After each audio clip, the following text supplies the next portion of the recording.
Welcome back. You're watching Choice 2017 here on KTN News. We are speaking about the county of Kisumu, its politics and its issues. We did talk about the politics a bit in the beginning. We are going to talk about the issues now. But before we do that, I want to remind our viewers, especially residents of Kisumu, that the current governor, Jack Ranguma, the senator, Professor Nyang'o, and the businessman, Hezron Makobeo, all of them contenders for the gubernatorial seat in Kisumu in 2017, were invited for the program. They did confirm attendance of the program day, but cancelled in the last minute, giving the reason that they couldn't be there when the other one was there. It is fair to just say that to the people of Kisumu. But we did ask you on our Twitter poll question this evening, how would you rate the current Kisumu Governor, Jack Ranguma? Very quickly, David Ochola says, Governor Jack Ranguma has what it takes to be a leader. The reason why we love him is his humility that creates peace. Darius says, whack. Serious Oriao says, Ranguma has failed terribly. From nepotism to corruption, his administration is crippled by real governance diseases. One here from Kolowaka on Twitter says, healthcare is in shambles. The Jaramogi Oginga Odinga Teaching Referral Hospital and county are in sorry state. Roger Sagodi Ward Aseli on Twitter says, those who have failed to turn up fear one another, he says. Edu on Twitter says, can't say much, pathetic. James Kirunda says on Twitter, I wonder why Governor Ranguma and Senator Nyong'o boycotted this session. Cowards, in fact, I will vote wisely. Victor Sami says, I would give Ranguma 46%. He has done his level, but he needs much time still to perform, but he should be very careful. Victor Odhiambo asks, what plans do they have for the Maram Road to Dunga Beach, being that it is a great tourist site? It is pathetic. One here from Geoffrey on Twitter says, deplorable conditions of health facilities, high insecurity, corruption. Ranguma scores 30%. And lastly, one here from Victor Yambo. Kisumu has really developed during the tenure of Jack Ranguma. It resembles a modern city, one there.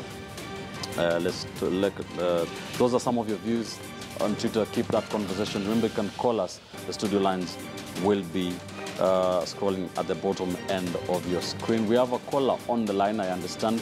Good evening.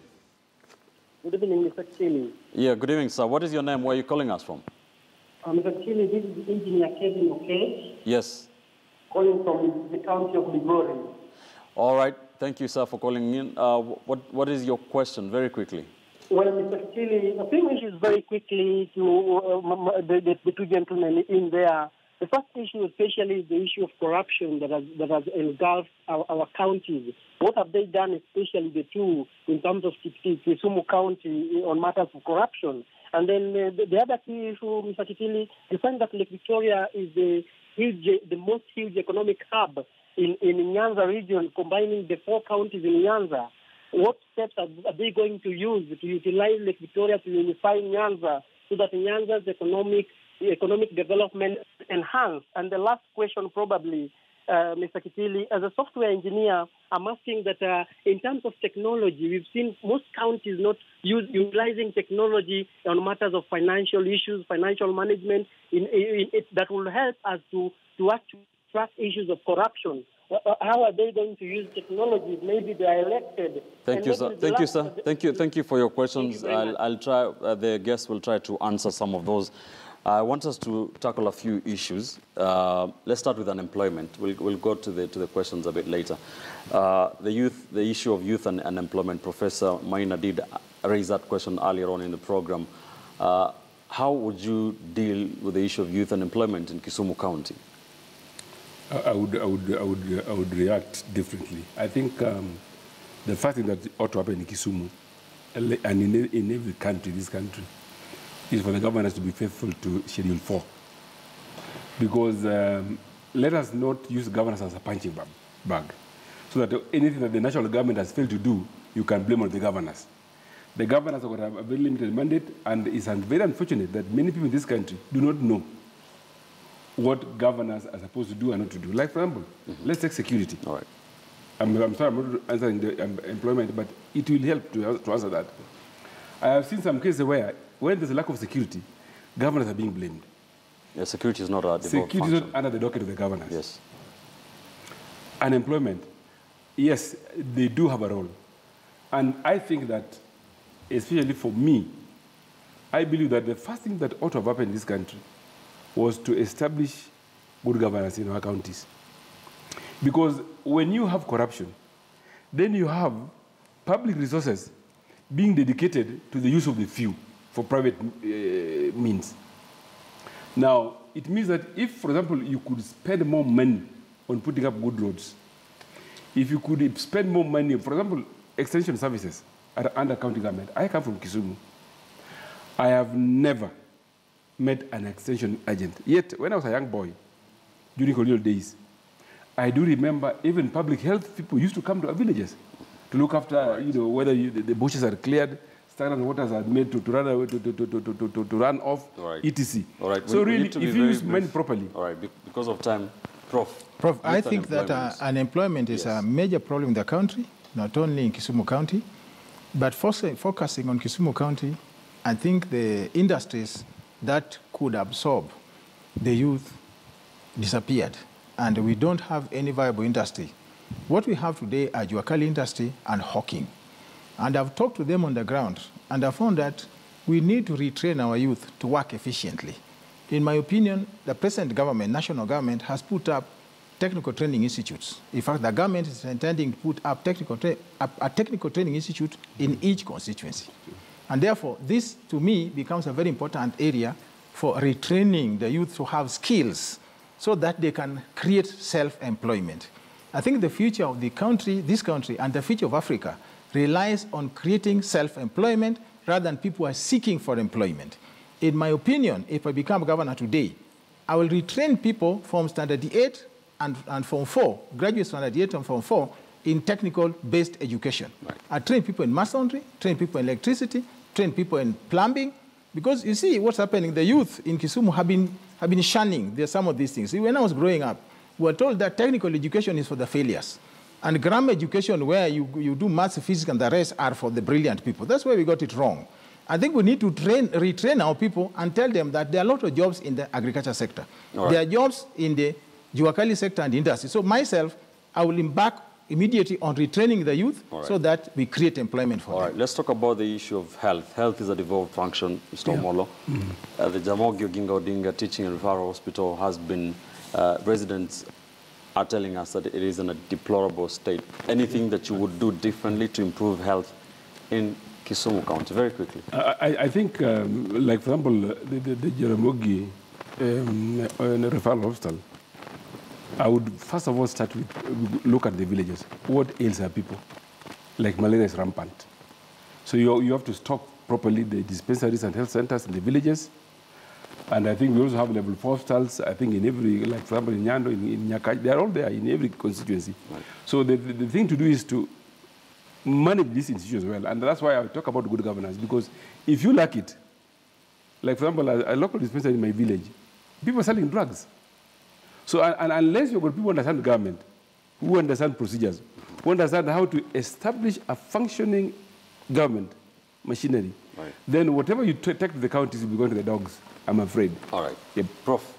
There's something lacking in the county government in this country. The County Government Act requires that every county does what you call digital mapping and develop a land information management system. If you want to manage any services today in the country, you need to know where the services are located. What do they have? So what I would do in health sector, first of all, I would like to do complete digital mapping of the county to understand where the land are, who are owning the land, where are the services, what we call service mapping, where are the hospitals, where are the schools, where are the dispensaries, where is anything, and who owns them? What's their attributes? What do they have? What don't they have? The reason I'm saying this will now help you to know where to take hospital, to take school, to take what. So in terms of the health sector in Kisumu, I personally would like to promote community health, where we deal with environmental issues at the village, we train paramedics and try to reduce the bed capacity so that people are treated at home rather than many people occupying the hospital. So I'll promote community health, I'll promote paramedics, and I'll promote sound environment management so that health can be prevented rather than curative. Because of time, most of the issues that are ailing the county of Kisumu and other counties in this country is the issue of governance. Yep. So in 30 seconds, Omolo, what needs to change in terms of governance? What needs to change, for example, when Dango became governor, the people who thought that they owned him gave him a list of who to employ, even in his cabinet. So Ranguma did not have a cabinet. That is why Ranguma began, I think was the first governor, to fire 6 cabinet ministers of his. And that's why I believe... And these things you can substantiate? I can substantiate. I can even mention names, because these are fellows we went to school with, or they were junior after us in school, and I know them by name. All right. So if you have the first governor, within 2 years, firing half of the cabinet, then it can't work. Secondly, I think that we need to really make sure things are run transparently. I think some of the fellows who really played a very big role to have the government, to have the governor there, were not interested in good governance. And that's why even, for example, up to now, if you go to Kisumu, people will tell you, the tenders are awarded in bus. Prof, 30 seconds. Yes, 30 seconds. I would also like to say that something I did say in health, I would turn Jaramogi Hostel into a research unit where we train high-level caliber so that we can do research and be able to manage things like cancer and diabetes and other diseases where we take people to India. In terms of governance, there are 3 main things that you need in any government. A government, particularly devolved government, should be participatory and inclusive, in the sense that everybody in the county should participate in running the government or should participate in the government, should be inclusive, including the diaspora and Kisumu are really complaining. The government should be fair, 3 things. The government should be fair and equitable. In other words, a governor should try to make sure that the resources are distributed equitably. The government should be accountable and transparent. So I would set up that. Because of time, I want to remind our viewers, especially the residents of Kisumu, that 3 of their leading contenders, according to reports, Governor Jack Ranguma, Senator Professor Nyang' Nyong'o, and businessman Hezron Makobewa, were invited to this program, which is very important for the people of Kisumu. They did confirm attendance, but cancelled in the last minute. What do you say to your competitors? Final words. My competitors, I believe in fairness. I'll be fair to my competitors, and I will never say things that they're not done. And I think that we should also preach peace, preach unity in our counties and in the whole country.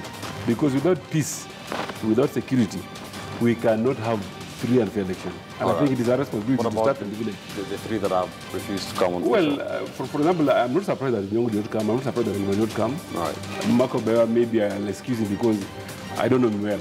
I can say that. But again, he has never held any public office. Thanks. Personally, I think that we should be fair to each other. I think that let anybody who wants to be a leader in a county or anywhere go to the people. Let them face the people. Let not try to cut corners. We are hearing a lot of stories in the ground that some people already have nomination tickets. But in my personal opinion, I think let's go to the people, let the people make a choice. Because this governance, we should try to include technology in governance. Thank you. Yes. Professor Gordon Wayumba, PC Omolo, are contenders for the Kisumu gubernatorial seat. They want to unseat Governor Jack Ranguma in 2017. We have been talking about the county of Kisumu.